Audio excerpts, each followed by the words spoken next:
এখনকার মা খালাদেরকে তো পর্দার গর্দা উড়িয়ে দিয়েছে রে ভাই, পর্দার গর্দা উড়িয়ে দিয়েছে। এমন টাইট টাইট ব্লাউজ পরবে, কাপড় পরবে যে শরীরের মধ্যে কোন জায়গাতে কি আছে সব ঝকঝক করে দেখা যাবে। ভাই আমার বিবি হোক, আপনার বিবি হোক, আমার বোন হোক, আপনার বোন হোক, আমার বেটি হোক, আপনার বেটি হোক, আপনার মা হোক, আমার মা হোক, দুনিয়াতে বেশিরভাগের কম হয়ে গেছে। আছে না নেই? জি না, এটার নাম পর্দা নাই।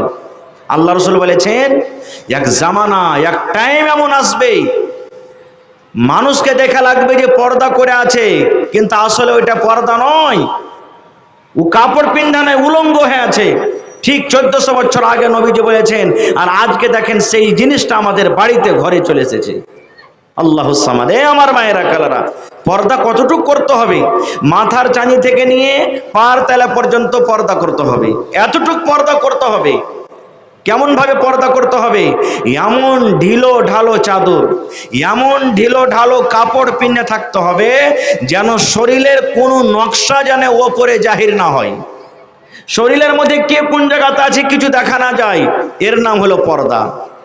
এখন দেখবেন নতুন যখন আমাদের বোনদের বিয়ে হয়, বেটিদের বিয়ে হয়, এমন রং চইয়া চইয়া একবারে ডিজাইনদার ডিজাইনদার বোরখা দেয়, সুবহানাল্লাহ। মনে হয় রাস্তা দিয়ে হেঁটে যেতে গেলে 50টা মরদ খালি ওর দিকে দেখবে, ও গে মা গে, কে এটা বে, এত ঝকমক করছে তার বোরখা। এটাও শরীয়তের খেলাফ, এটাও শরীয়তের খেলাফ। এবারে বলবেন মায়েরা খালারা, হাজি মাওলানা এত কষ্ট করে পর্দা করব, তো পর্দা করে লাভ কি আছে, পর্দা করে পাবো কি? এটা আমার কথা নাই। নবী বলেছেন কি, রে মহিলা, আল্লাহর নবী বলেছেন জীবনে বেঁচে থাকা কালে যে কোনো মহিলা যে আল্লাহর বান্দি চারখানা কাজ করতে পারবে, নবী বলেছেন আল্লাহ রাব্বুল আলামিন কিয়ামতের দিন ওই মহিলা ওই নারীদের জন্য জান্নাতের 8খানা দরজা খুলে দিবেন, যেই দরজা দিয়ে ইচ্ছা জান্নাতের ভিতরে চলে যাবেন। কি কি 4টা কাজ? নবী বলেছেন আলমার আতুইদা সাল্লাত খামসাহা, যে মহিলারা জীবনে বেঁচে থাকা কালে 5 ওয়াক্তের নামাজ পড়িতে পারবেন। 2 নম্বরে নবী বলেছেন ওয়াসামাত শাহরাহা, রমজান মাসের 1 মাস ধরে রোজা রাখতে পারবে। 3 নম্বরে নবী বলেছেন ওয়া হাসানাত ফারজাহা, যে মহিলারা পর্দাশীলা হয়ে থাকতে পারবে, যে মহিলারা নিজের লজ্জাস্থানের হেফাজত করবে, বিবাহিতা হোক কিংবা অবিবাহিত হোক। আল্লাহর নবী বলেছেন যে মহিলারা বা পর্দা হয়ে থাকতে পারবে, পর্দাশীলা হয়ে থাকতে পারবে। 4 নম্বরে নবী বলেছেন ওয়া তাআত ওয়ালাহা, যে মহিলারা নিজের স্বামীর খিদমত করবে। নবী বলেছেন হে মহিলারা, আল্লাহ রাব্বুল আলামিন কিয়ামতের দিন জান্নাতের 8খানা আপনাদের জন্য দরজা খুলে দিবেন, আর বলবেন মহিলারে তোমরা জান্নাতের ভিতরে চলে যাও, 8টা দরজা তোমাদের জন্য খোলা আছে, যেই দরজা দিয়ে ইচ্ছা তোমরা জান্নাতের ভিতরে চলে যাও। নারে তাকবীর। 4টার মধ্যে একটা হলো কি? পর্দা। যে মহিলারা পর্দাশীলা হয়ে থাকতে পারবে, ওর বিবাহ কিংবা না হয়েছে, বিবাহিত হোক কিংবা অবিবাহিত, যে পর্দাশীলা হয়ে থাকতে পারবে, নিজের লজ্জাস্থানের হেফাজত করতে পারবে যে মহিলারা। আজকে আমাদের পর্দা কি জানেন? একটা গল্প বলছি, হাদিসের কথা নয়। পর্দা কেমন করছে আমাদের মায়েরা, খালারা, বোনেরা, বেটিরা। এক জালসাতে একটা মেয়ে লোক জালসা শুনতে গেছে, যেমন আজকে জালসাতে মেলায় মা খালা জালসা শুনতে এসেছেন। একজন মাওলানা ওয়াজ করেছেন যে দেখেন মায়েরা খালারা, আপনারা পর্দাশীলা হয়ে থাকবেন, ভালোভাবে পর্দা করে চলবেন, যেগুলোর সাথে পর্দা করার দরকার তার সামনে পর্দা হয়ে থাকতে হবে, কোনো গায়ের মরদ আপনার যেন শরীরের কোনো অঙ্গ দেখতে না পাই। এবার একটা মহিলা মোটা পাগলি, মোটা হইসা যাক আমরা বলি, বাড়িতে গেছে, যাওয়ার পরও কিন্তু ঘাটে গোসল করে, আর ঘাটটা নদীটা হলো রাস্তার পাঞ্জর দিয়ে। ওর 8-9 বছরকার একটা বেটা ছিল, বেটাকে বলছে যে আব্দুর রহমান রে, কি গা মা? কইছে মৌলানা রাইতে ওয়াজ করেছে যে পর্দাশীলা হয়ে থাকবি, তো আমি গোসল করব ঘাটে, হয়তো উদাম পাদাম হয়ে থাকবো, কখন কোন মানুষ রাস্তা দিয়ে যাবে না যাবে, আমি কেমনভাবে থাকবো না থাকবো। তো এক কাজ করিস, যখন কোনো মানুষজন দেখবি, মানুষ যখন রাস্তা দিয়ে আসবে, তুই আমাকে ইশারা করবি, মা সাবধান মানুষ আসছে। আমি তখন বুঝে নেবো। বলছে ঠিক আছে। এবারে গোসল করছে, ওর ছেলেটা কিন্তু দাঁড় হয়ে আছে, দেখছে একটা মোড়লের বেটা হাল বাহে কিন্তু চলে আসছে। এবার ছেলেটা বলছে মা সাবধান, মা সাবধান, মানুষ আসছে।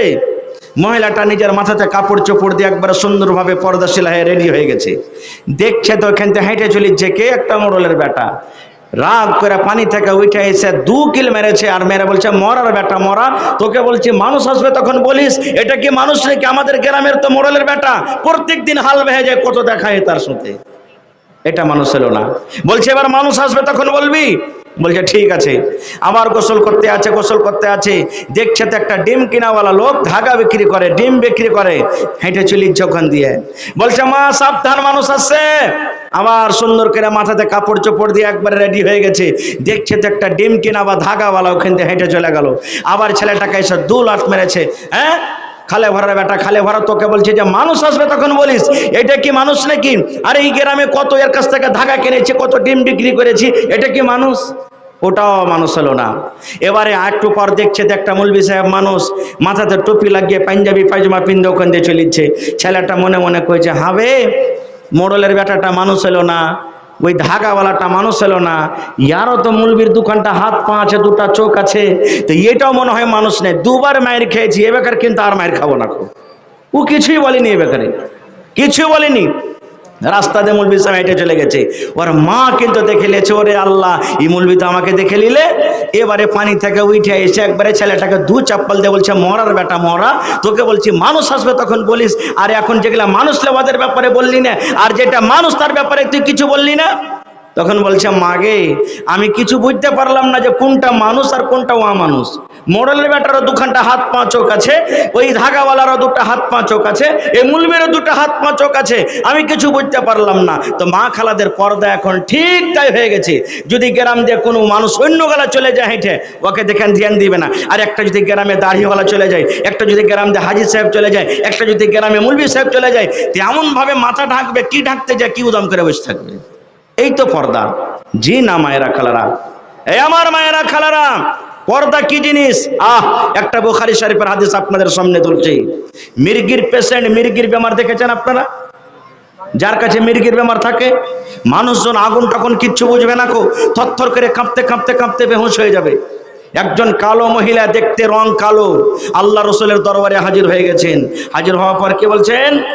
আল্লাহর নবী গো, আল্লাহ রাব্বুল আলামিন আমাকে মির্গের বেমার দিয়েছেন, আমার কাছে মির্গের রোগ, মির্গের বেমার আছে, একটু আল্লাহর দরবারে দোয়া করে দেন, আল্লাহ রাব্বুল আলামিন যেন আমার এই রোগ বেমারিকে আল্লাহ দূর করে দেয়। আহা, নবীর কথার প্রতি তাদের কত বিশ্বাস। এই আমার মায়েরা খালারা দেখেন, বলছেন নবীজি একটু আল্লাহর দরবারে দোয়া করে দেন, আল্লাহ রাব্বুল আমিন যেন আমার রোগটাকে দূর করে দেয়, আল্লাহ রাব্বুল আমিন যেন আমার বেমারিটাকে দূর করে দেয়, আমি যেন মির্গের বেমার থেকে ভালো হয়ে যাই। নবী শুনলেন কথাটা, শোনার পর কি বলছেন? রে আল্লাহর বান্দি, আল্লাহ রাব্বুল আমিন তোমাকে বেমার দিয়েছেন, তোমার কাছে মির্গের রোগ রয়েছে, তোমার কাছে মির্গের বেমারি রয়েছে। এই আল্লাহর বান্দি রে, তুমি যদি সবর করো, তুমি যদি ধৈর্য ধরো, আল্লাহ তোমাকে বেমারি দিয়েছে, তুমি যদি সবর করো, আর সবর করার কারণে আল্লাহ রাব্বুল আমিন কিয়ামতের দিন তোমাকে জান্নাত দান করবেন, তুমি আল্লাহর জান্নাতে চলে যাবে। আর যদি তুমি বলো না নবীজি দোয়া করে দেন আমার জন্য, আমি যেন ভালো হয়ে যাই, তাহলে আমি নবী তোমার জন্য দোয়া করব, হয়তো তুমি ভালো হয়ে যাইবা, তুমি দুনিয়াতে ভালো হয়ে থাকবে, তুমি দুনিয়াতে আরামে থাকবে।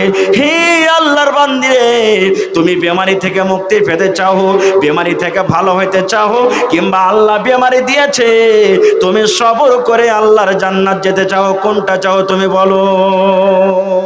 কোনটা তুমি চাও? সবর করে তুমি আল্লাহর জান্নাতে যাবে, আর না আমি নবী দোয়া করব তুমি ভালো হয়ে যাবে। এই জামানার আমিও যদি হইতাম এই কথাটাই বলতাম, জান বেঁচে থাকলে লাখ উফাই, আপনি আমার জন্য দোয়া করে দেন। কিন্তু রে সুবহানাল্লাহ, সেই মহিলা বলছেন নবী গো, আল্লাহ রাব্বুল আমিন আমাকে বিমার দিয়েছেন, আপনাকে আমি আর দোয়া করতে বলবো না, আমি সবর করব, আমি ধৈর্য ধরব, সবর করে আমি আল্লাহর জান্নাতে চলে যাব গো নবীজি। আমি আল্লাহর জান্নাত যেতে চাই, আল্লাহর জান্নাতে যাওয়ার জন্য আমি রেডি আছি, সবর করব।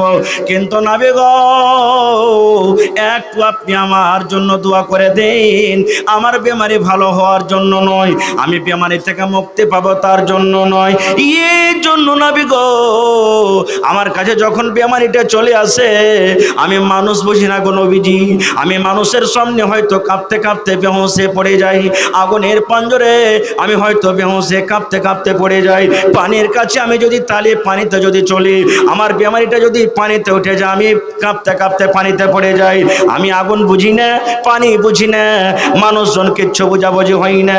তবে নবী গো, যখন আমার কাছে বেমারিটা আসে, আমি বেহুঁশ হয়ে যাই, আমার দাঁতে মতি লেগে যায়, আমার কথা বন্ধ হয়ে যায়, হুঁশ কিন্তু আমার হারিয়ে যায়, আমি বুঝতে পারি না আমার মাথাতে কাপড় থাকে না আছে না নাই, আমি বুঝতে পারি না আমার সিনাতে কাপড় আছে কি না, আমি বুঝতে পারি না আমার পায়ে কাপড় আছে কি না। আল্লাহর নবী গো, একটু আমার জন্য দোয়া করে দেন, যখন আমার কাছে বেমারিটা আসবে, আমি যখন বেহুঁশ হয়ে যাব, তখন যেন আমি বেপরদা না হয়ে যাই নবী গো, আমি যেন পর্দাশীলা হয়ে থাকি, এটা আল্লাহর দরবারে একটু আমার জন্য দোয়া করে দেন। এই আমার মায়েরা খালারা, দেখেন বেমারির হালাতে আল্লাহ তো মাজবুরিতে সবকিছু মাফ করে দিয়েছেন, করেনি? খাড়িয়ে নামাজ পড়েন, যে থরথর করে কাঁপছে পারেন না বৈশা পড়েন, পারেন না শুইতা পড়েন, মাজবুরি তো সব মাফ। কিন্তু দেখেন বেমারির হালাত বলছে নবীজি একটু আল্লাহর দরবারে দোয়া করে দেন আমার জন্য, আমার বেমারিটা যখন আমার কাছে আসবে, আমি যখন বেহুঁশ হয়ে যাব, আমি যেন পর্দাশীল হয়ে থাকি নবীজি, আমি যেন বেপরদা না হয়ে যাই। ওরে সুবহানাল্লাহ। এ আমার মায়েরা খালারা, আপনি আছেন কোথায়?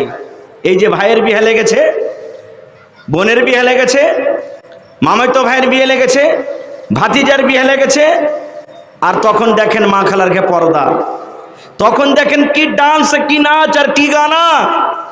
মা খালারা যখন ঝগড়া লেগে যায়, যেমন জোর করে করে তারা ঝগড়া করে, জোর জোর গলাতে আল্লাহুস সামাদ, মনে হয় এই মাইকের আওয়াজ তাদের কাছে ফেল হয়ে যাবে, এরকম আছে না নেই?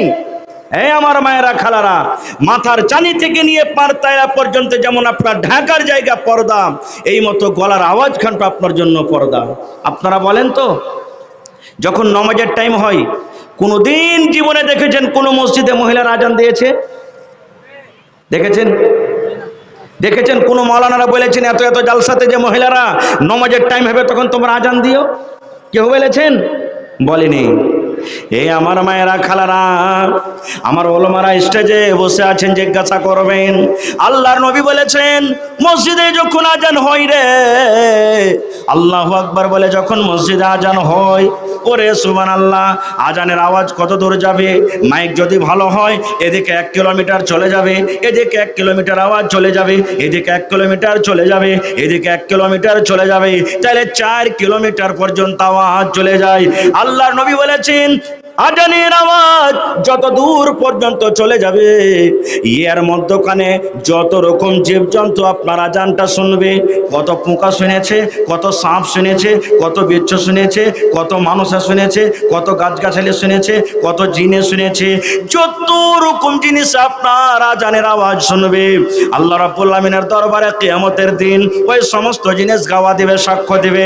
আল্লাহকে বলবে রব্বুল আমিন, লাল বাথানি গ্রামে আল্লাহ জি আব্দুর রহমান আজান দিয়েছিল, আব্দুল্লাহ আজান দিয়েছিল, খালেদ আজান দিয়েছিল, আনোয়ার আজান দিয়েছিল, শাকিল আজান দিয়েছিল। এই রব্বুল আমিন, আমরা শুনেছি, আমরা সাক্ষ্য দিয়েছি, আল্লাহ এই লোকটার গুনাহকে তুমি মাফ করে দাও, আল্লাহ রাব্বুল আমিন এই লোকটাকে তুমি জান্নাতবাসী করে দাও। এত বড় ফজিলত, এত বড় আজানের ফজিলত মারতাবা। আল্লাহ রাসূল বলেছেন আল মুয়াদ্দিনুনা আতওয়ালুন নাসি আনাকান ইয়াউমাল কিয়ামা। আল্লাহর নবী বলেছেন যারা 5 ওয়াক্তের আজানের জন্য, 5 ওয়াক্তের নামাজের জন্য জামাতে নামাজ পড়বো বলে আজান দেয় নাকি মনে করি।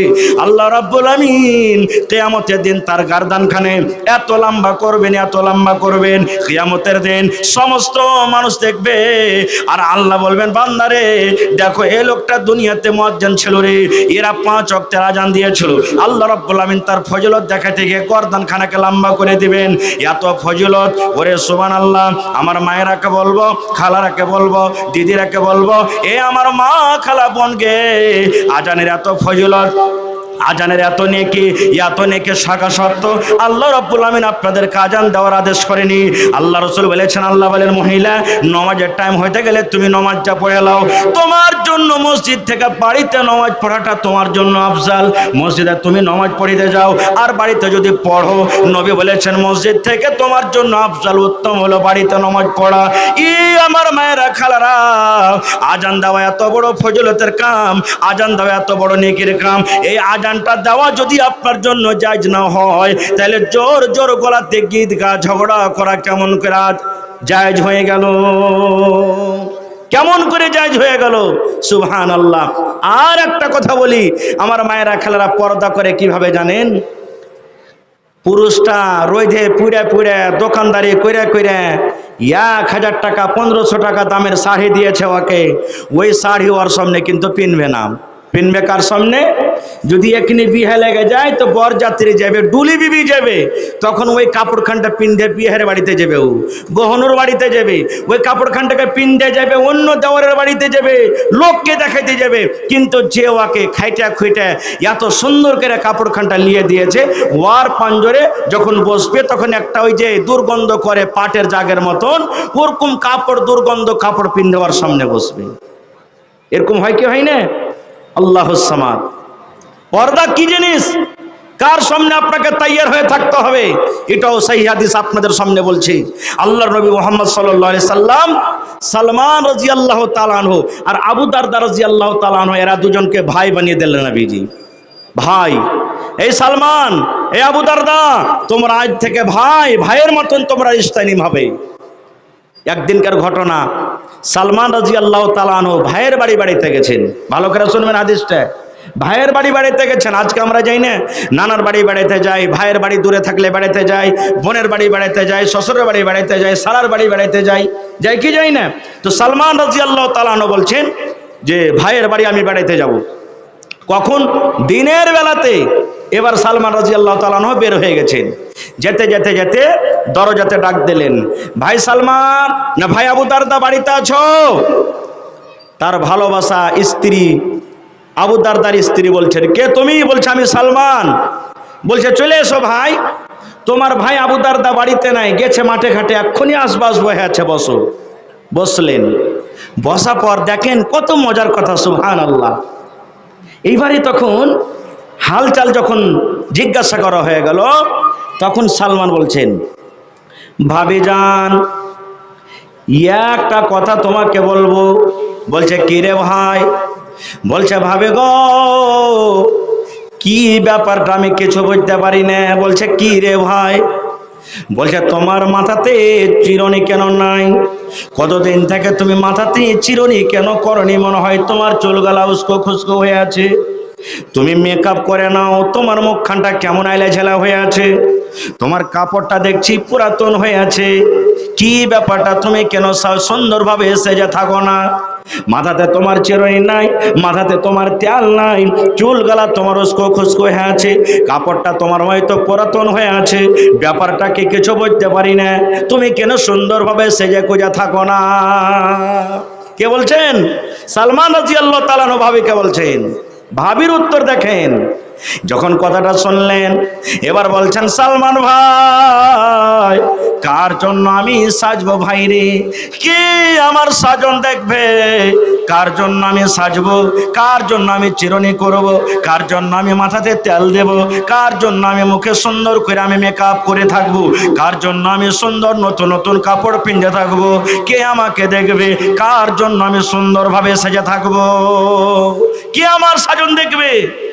যখন কথাটা বলা, তখন সালমান বলছেন, কেন, কার জন্য সাজবো? মানে আমার ভাইয়ের জন্য তুমি সাজবে, আমার ভাই আবু দারদার জন্য তুমি সাজবে, সুন্দরভাবে তুমি রেডি হয়ে থাকবে।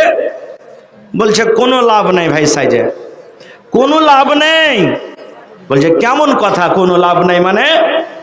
এবারে ভাবি বলছেন, ভাই রে, তোমার ভাই আবু দারদা এমন একটা নেককার মানুষ, তোমার ভাই আবু দারদা এমন একটা দিনদার মানুষ, দিনের বেলাতে রোজা ছাড়ে না। এক মাস তো রোজা করে, রমজান মাসে রোজা করে, কিন্তু এক মাসের পর আরো যে 11 মাস বাঁচে, 11 মাসও কিন্তু তোমার ভাই রোজা রাখে, রোজা গালা ছেড়ে দেয় না। তাহলে তুমি জানো রে ভাই, মানুষ যখন রোজা করে থাকে, রোজার হালাতে স্বামী স্ত্রীর মিলন করা হারাম। রোজার হালাতে বিবি মিয়া ওরা কিন্তু শরীয়তের নিঘাতে আল্লাহ রাসূল সাল্লাল্লাহু আলাইহি ওয়াসাল্লাম বলেছেন ওরা দূরে দূরে থাকবে, তারা এরকম ভাবে স্বামী স্ত্রী মিলামিশা করবে না। এই জন্য আমি কার জন্য সাজবো, কে আমার সাজন দেখবে? বলছে ভাবি, দিনের বেলাতে নিয়ে আমার ভাই রোজা করে থাকছে, রাতের বেলাতে তুমি যাবে তার কাছে, রাতে তুমি সেজে থাকবে, সাজন পূজন করে রাতে আমার ভাইয়ের কাছে যাবে? বলছেন না রে ভাই, কোনো লাভ নাই। দিনের বেলাতে তোমার ভাই রোজা করে থাকে, আর রাতের বেলাতে তাহাজ্জুদের নামাজ পড়ে পড়ে তোমার ভাই রাতটা কাটিয়ে দেয়।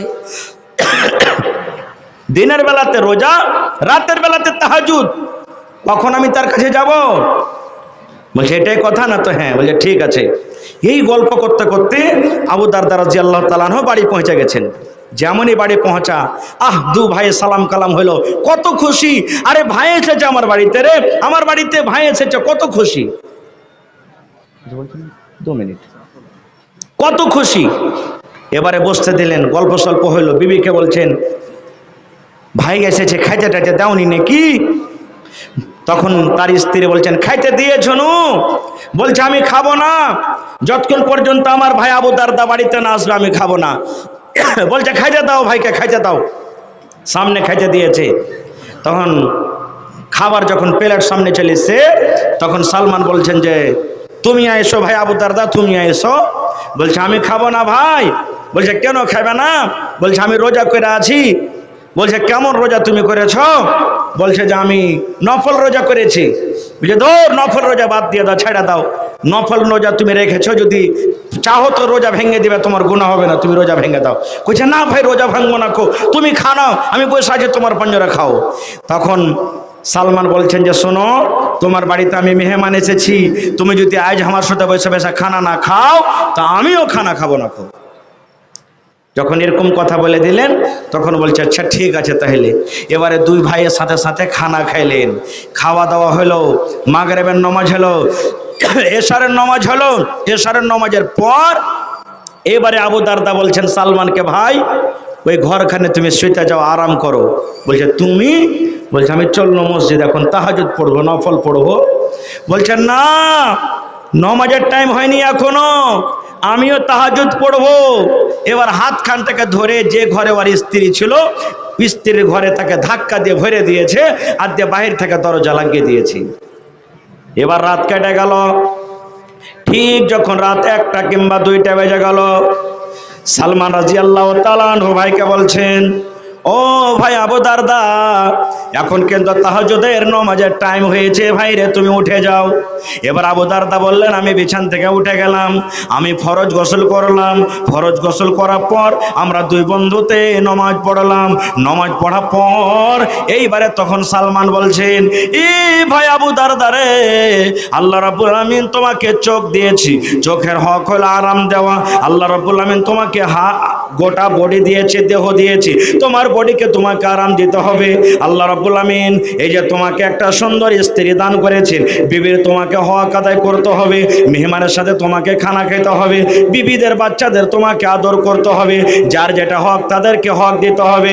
এই ভাই আবু দারদা, সমস্ত মানুষের হক মেরে দিয়ে, সমস্ত মানুষের হককে তুমি শেষ করে দিয়ে, যদি তুমি এক আল্লাহর হক আদায় করো, এক আল্লাহর হকে তুমি যদি লেগে যাও, তাহলে এরকম ইবাদতে আল্লাহ রাব্বুল আমিন কিন্তু খুশি হবেন না। নারে তাকবীর। এখানে মেলায় কথা লুকিয়ে আছে ভাই। হাদিসটা বলার উদ্দেশ্য হলো এই যে আমার মায়েরা খালারা, আপনাদেরকে সুন্দরভাবে সাজন সাজতে হবে। কার জন্য? নিজের স্বামীর জন্য। নিজের স্বামীর জন্য পুরুষের সামনে যত সাজতে পারেন আপনাকে মানা নাই, যত রকম পাউডার লাগাইতে পারেন, যত ডিজাইনের কাপড় কিনতে পারেন, যত জেওয়ার কিনতে পারেন, যত রকম আপনি সাজন সাজতে পারেন নিজের স্বামীর জন্য, কোনো মানা নেই। কিন্তু ওই সাজনটা যদি অপর পুরুষকে দেখার জন্য আপনি যদি সেজে যান, তাহলে এটা হলো কি গুনাহ, এটা হলো পাপ, এটা হলো গুনাহ। এ আমার মায়েরা খালারা, আজকে আমরা মুসলমান বেঁচে থাকা কালে পর্দাশীল হয়ে চলতে পারি না। আল্লাহ রসুলের বেটি হযরত ফাতেমা রাদিয়াল্লাহু তাআলা আনহা, ওরে সুবহানাল্লাহ, যেই নবীজি ফাতেমার ব্যাপারে বলেছেন আমার বেটি ফাতেমা জান্নাতের ভিতরে যাবে, শুধু জান্নাতে যাবে না, আল্লাহ রসুল বলেছেন আমার বেটি ফাতেমা জান্নাতে যত মহিলারা যাবে সমস্ত জান্নাতি মহিলাদের সরদার নি হবেন কে? আমার বেটি ফাতেমা। সেই ফাতেমা যখন বেঁচে ছিলেন, মরার কিছুদিন আগে ওসিয়ত করছেন। কি ওসিয়ত জানেন? স্বামী গো, আমি আপনার বিবি ফাতেমা, আল্লাহ রাব্বুল আমিন যদি আপনার আগে আমার মতটা করে দেয়, আমি যদি আগে মরে যাই, তাহলে একটা কাজ করবেন স্বামী গো, আমার জানাজা, আমার দাফনের ব্যবস্থা খবরদার খবরদার আপনি দিনের বেলাতে আপনি করিয়েন না। আমার মরার পরে আমার যখন জানাজার ব্যবস্থা করবেন, আমার যখন দফনের ব্যবস্থা করবেন, আমার খাটটাকে নিয়ে যখন কবরস্থানে যাবেন, তখন যেন রাতের বেলা হয়। সুবহানাল্লাহ। আজকে আমাদের মুসলমান মা খালের অবস্থা কি ভাই? মেলায় কথা আছে, তবে ভাইরে এই সমস্ত কথা আমরা কোথায় শিখবো? এই মাদ্রাসাতে আমাদেরকে শিখতে হবে।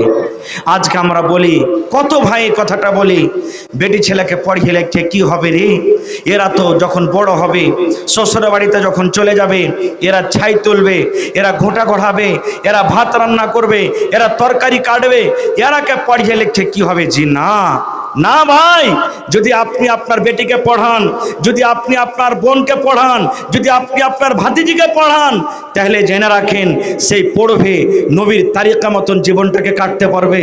আল্লাহ রসুল কিভাবে আমাদেরকে চলতে বলেছেন, কিভাবে স্বামীর হক আদায় করতে হবে, শ্বশুর শাশুড়ির কিভাবে হক আদায় করতে হবে, শ্বশুর বাড়িতে কিভাবে থাকতে হবে, মা বাবার সামনে কিভাবে আমাকে থাকতে হবে, বড় ভাইয়ের ইজ্জত সম্মান কিভাবে করতে হবে, আল্লাহ রসুল সাল্লাল্লাহু আলাইহি সাল্লামের সব কথা জানতে পারবে এই মাদ্রাসা থেকে।